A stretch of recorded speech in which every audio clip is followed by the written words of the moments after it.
Okay. Norwalk Boat Club. Down on Wilson Point. Nash Engineering used to be down here someplace. Down the river, probably. I don't know. This is a friggin' treat.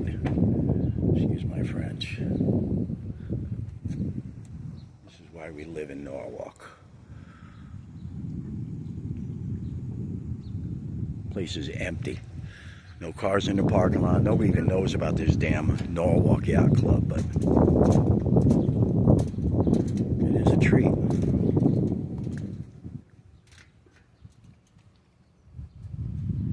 Look at that house.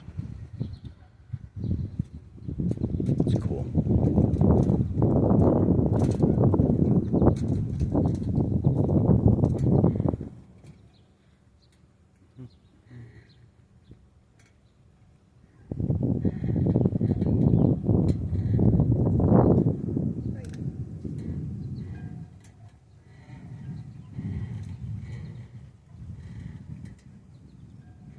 Pretty cool.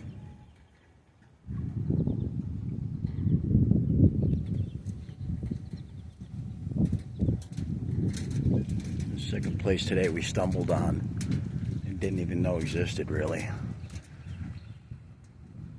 And we live here.